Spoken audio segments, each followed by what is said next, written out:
झारखंड के मुख्यमंत्री हेमंत सोरेन इस वक्त क्या कह रहे हैं, आपको सुनाते हैं। इनको तो कड़ी से कड़ी सजा देनी चाहिए और वर्तमान में जो प्रावधान है ऐसे घटनाओं को अंजाम देने के लिए जो सजा है इस पे और कितना कड़ा किया जा सके इसका प्रावधान करना चाहिए। सर, ये जो राज्य में जो सस्पेंस की स्थिति चल रही है इस पर क्या? ये तो महामहिम राज्यपाल महोदय बताएंगे। आज तो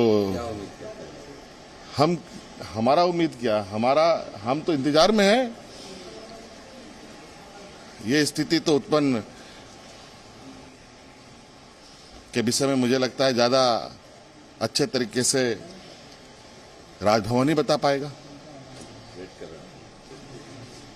आप हेमंत सोरेन को सुन रहे थे, दोनों विषयों पर उन्होंने बात कही। एक तरफ वो कह रहे हैं कि कड़ी सजा मिलनी चाहिए, अगर कोई आपराधिक मामला आता है इसको और सख्त किया जाना चाहिए, और दूसरी बात उन्होंने कहा कि ये लगभग 80 एकड़ में सहजन के पत्तों को उगाते हैं। 100 ग्राम इन पत्तों के पाउडर को लगभग 600 से 800 तक के भाव में आराम से बेच देते हैं। आपको भी शुरू करना है तो अभी डाउनलोड कीजिए फ्रीडम ऐप को। राजभवन ही ये बताएगा कि अंदर क्या हो रहा है, क्योंकि उनकी सदस्यता रद्द करने को लेकर जिस तरह के फैसले और चर्चा की बात है, उन्होंने कहा कि इस पर तो राजभवन ही जवाब दे सकता है, इस पर मैं कोई जवाब नहीं दे सकता हूं।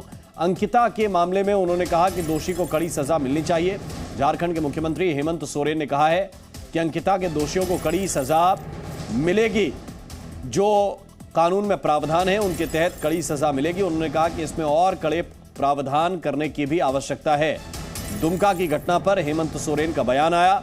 दुमका में अंकिता को जिंदा जलाकर मारने के मामले में उन्होंने कहा कि जो दोषी हैं उनको कड़ी सजा मिलेगी।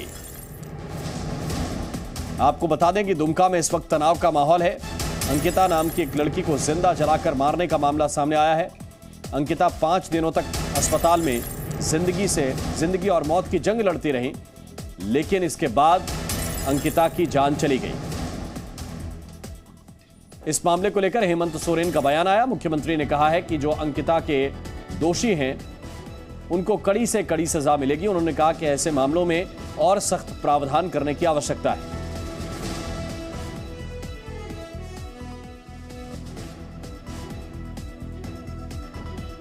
अब दूसरी तरफ आप देखिए, एक तरफ प्रदर्शन है, दूसरी तरफ आरोपी को गिरफ्तार किया गया है।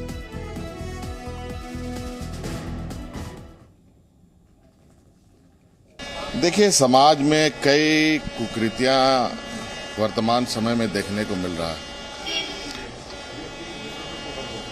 ये जो घटना हुई है, ये घटना निश्चित रूप से काफी हृदय विदारक है और इसमें कानून अपना काम कर रहा है। और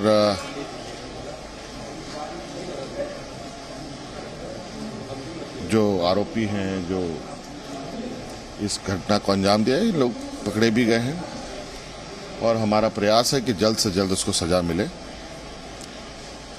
और ऐसे घटनाओं के लिए समाज में कोई जगह नहीं, लेकिन दुर्भाग्य है कि आज की वर्तमान परिस्थिति जिस तरीके से ऐसी घटनाओं को अंजाम दे रहे हैं, पारिवारिक रूप में सगे संबंधियों के साथ, सब चीज़ें इतनी बहुत आज देश में समाज को इस विषय पे चर्चा करना चाहिए कि आज जिस तरीके की घटनाएं इस तरीके से हो रही हैं, इसका समाधान कैसे हो, इस पर अंकुश कैसे लगे। तो ये देख रहे हैं आप झारखंड के मुख्यमंत्री के बयान को। उन्होंने कहा कि ऐसे मामलों में सख्त प्रावधान करने की जरूरत है, समाज को भी सोचने की आवश्यकता है और ऐसी घटनाएं क्यों हो रही हैं इस पर सोचने की जरूरत है, ये हेमंत सोरेन कह रहे हैं। उन्होंने ये भी कहा कि इस मामले में जो भी दोषी हैं उन्हें सख्त सजा मिलेगी। आरोपी शाहरुख को गिरफ्तार कर लिया गया है, पुलिस ने उसको गिरफ्तार किया है। उसकी तस्वीरें भी इस वक्त आपको दिखा रहे हैं। आपको ये बता दें कि 23 अगस्त सुबह 5 बजे ये वारदात अंजाम दी गई थी। शाहरुख नाम के इसी शख्स ने आग लगा दी थी। इससे पहले यह भी मामला सामने आया था कि पिछले 10-15 दिन पहले इसने परेशान किया। ट्यूशन जाते वक्त लड़की का पीछा करता था, दोस्ती करने का दबाव डाल रहा था, परिवार को मारने की धमकी दी जा रही थी। जब लड़की ने मना किया तो इस वारदात को अंजाम दे दिया। ये लगभग 80 एकड़ में सहजन के पत्तों को उगाते हैं। 100 ग्राम इन पत्तों के पाउडर को लगभग 600 से 800 तक के भाव में आराम से बेच देते हैं। आपको भी शुरू करना है तो अभी डाउनलोड कीजिए फ्रीडम ऐप को।